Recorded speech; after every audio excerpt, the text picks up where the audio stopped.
Assalamualaikum warahmatullahi wabarakatuh.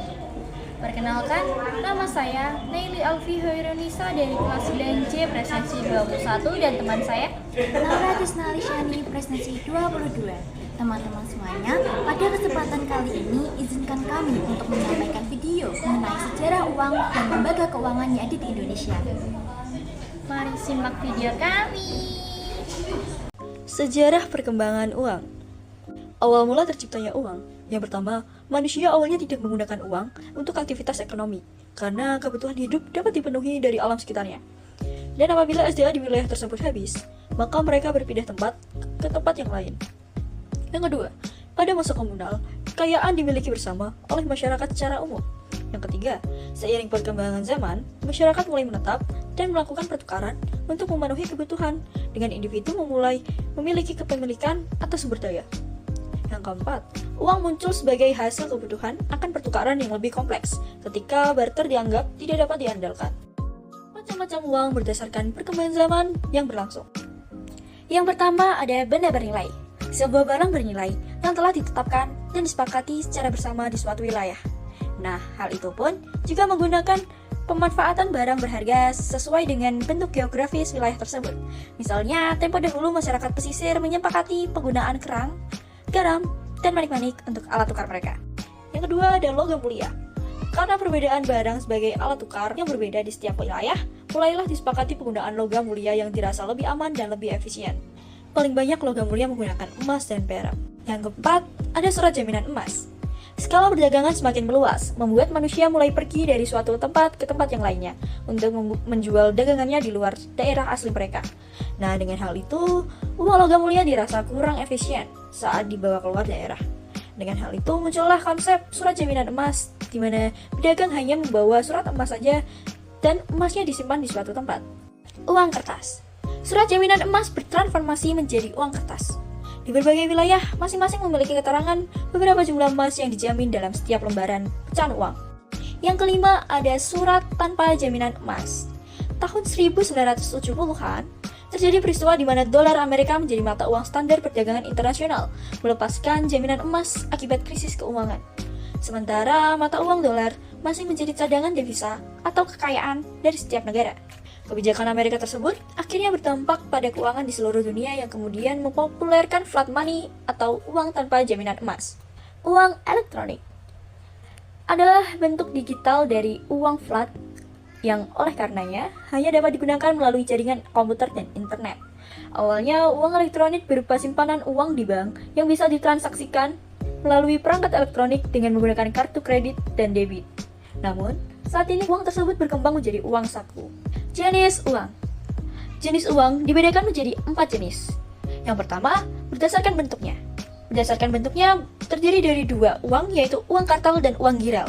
Uang kertas merupakan yang biasanya digunakan sehari-hari, dapat meliputi uang kertas atau uang logam. Sedangkan uang giral yaitu uang yang biasanya ada di sistem perbankan, misalnya rekening giro, rekening, cek, dan deposito. Yang kedua, berdasarkan bahan pembuatannya. A. Uang kertas. B. Uang logam. Uang kertas yaitu uang bahan dasarnya terbuat dari kertas, dan uang logam yaitu uang yang bahan dasarnya terbuat dari logam. Yang ketiga, berdasarkan wujudnya. A. Uang fisik. B. Uang elektronik. Uang fisik adalah uang yang dapat dilihat dan dipegang secara wujudnya, dan uang elektronik yaitu uang yang berbentuk digital seperti yang ada di dalam rekening atau akun aplikasi smartphone. Yang keempat, berdasarkan nilai. A. Uang penuh atau full bodied money. B. Uang token atau token money. Uang penuh adalah uang yang nilainya sama dengan nilai bahannya. Sedangkan uang token yaitu uang yang nilainya tidak sama atau setengah dari nilai bahannya. Yang terakhir mengenai fungsi uang. Uang memiliki 2 fungsi yang berbeda, yakni fungsi asli uang, yaitu sebagai alat tukar dan alat ukur nilai. Sementara fungsi turunan uang adalah fungsi yang mengikuti perkembangan uang sebagai alat tukar dan alat ukur nilai. Misalnya seperti uang sebagai alat pengumpul kekayaan, alat investasi, dan alat komoditas perdagangan. Lembaga keuangan. Lembaga keuangan dalam dunia keuangan bertindak selaku lembaga yang menyediakan jasa keuangan bagi nasabahnya.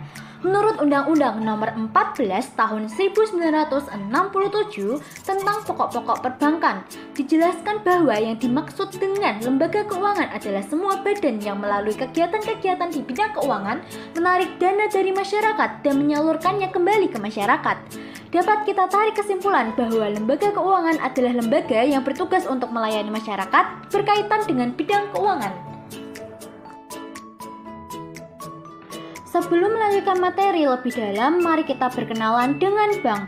Bank adalah badan usaha yang menghimpun dana dari masyarakat dalam bentuk kredit atau bentuk lainnya dalam meningkatkan taraf hidup masyarakat banyak yang tertuang dalam Pasal 1 Undang-Undang Nomor 10 Tahun 1990 tentang Perbankan. Bank tidak hanya menjadi tempat menyimpan uang, tetapi juga memainkan peran penting dalam mendukung pembangunan ekonomi masyarakat dan negara secara keseluruhan. Nah, kemudian bank dibagi menjadi 3. Bank berdasarkan fungsinya, berdasarkan bentuk operasionalnya, dan berdasarkan kepemilikannya. Bank berdasarkan fungsinya. Bank sentral bertugas untuk mengatur dan menjaga kelancaran sistem pembayaran serta menjaga stabilitas sistem keuangan. Sedangkan bank umum bertugas untuk menghimpun dana dari masyarakat dalam bentuk tabungan, giro, dan deposito serta menyalurkan dana melalui kredit, pembiayaan, atau investasi lainnya. BPR bertugas untuk memberikan kredit khususnya kepada pelaku usaha mikro, kecil, dan menengah atau UMKM. Kemudian, bank berdasarkan bentuk operasionalnya dibedakan menjadi 2, yaitu bank konvensional dan juga bank syariah. Perbedaan antara keduanya yaitu bank konvensional menggunakan suku bunga dan perjanjian umum berdasarkan aturan nasional, sedangkan bank syariah hanya menggunakan bagi hasil atau nisbah. Bank berdasarkan kepemilikannya. Bank pemerintah adalah bank yang dimiliki sepenuhnya atau mayoritas sahamnya dikuasai oleh pemerintah Indonesia. Sedangkan bank swasta nasional adalah bank yang dimiliki oleh pihak swasta nasional Indonesia atau mayoritas sahamnya dikuasai oleh investor lokal. Sedangkan bank asing adalah bank yang berasal dari luar negeri atau membuka cabang atau perwakilan di Indonesia. Lembaga keuangan dibagi menjadi 2, yaitu lembaga keuangan bank dan juga bukan bank.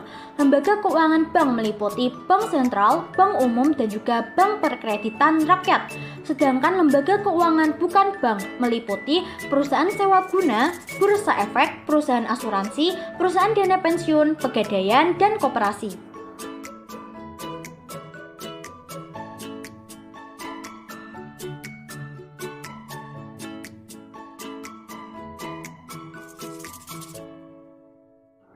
Lembaga keuangan bank memiliki tugas yang lebih luas berupa penawaran jasa-jasa perbankan.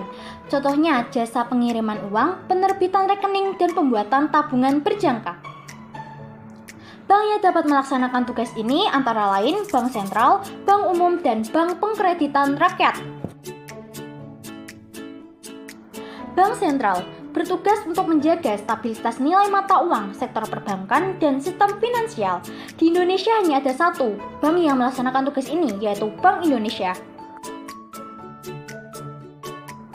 Bank umum bertugas untuk menyediakan jasa lalu lintas pembayaran secara umum dengan layanan menyimpan dana masyarakat, memberi kredit pinjaman melalui jual beli valuta asing, menjual jasa asuransi, giro, dan cek. Contohnya ada BRI, BNI, Bank Umum, BTN, dan lain sebagainya. BPR atau Bank Pengkreditan Rakyat bertugas untuk menyediakan dana untuk pemenuhan kebutuhan masyarakat kecil dan menengah. Contohnya Lumbung Desa, Bank Desa, Bank Pasar, Badan Kredit Desa atau BKD, dan Bank Pegawai.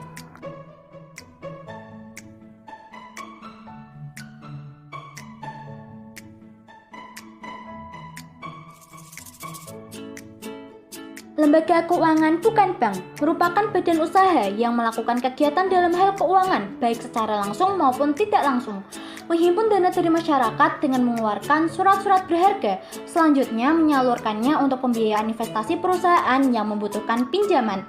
Contohnya yaitu perusahaan sewa guna, perusahaan asuransi, perusahaan dana pensiun, bursa efek, pegadaian, dan koperasi. 1.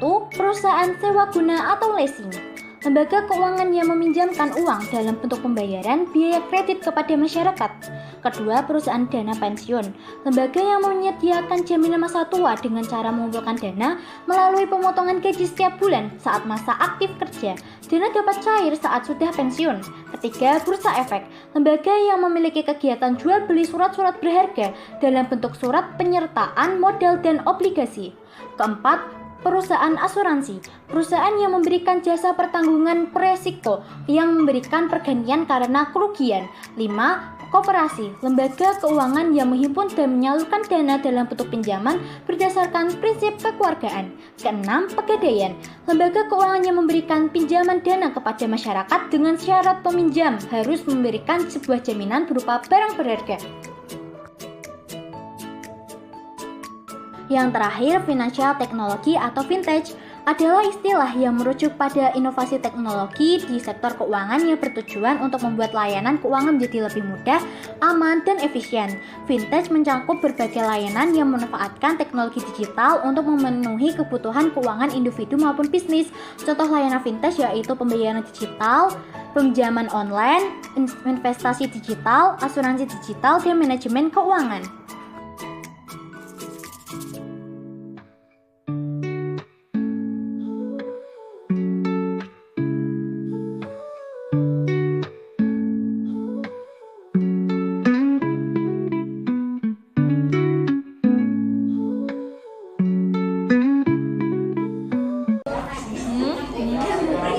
Sekian informasi yang dapat kami sampaikan. Terima kasih telah menonton video kami. Wassalamualaikum warahmatullahi wabarakatuh.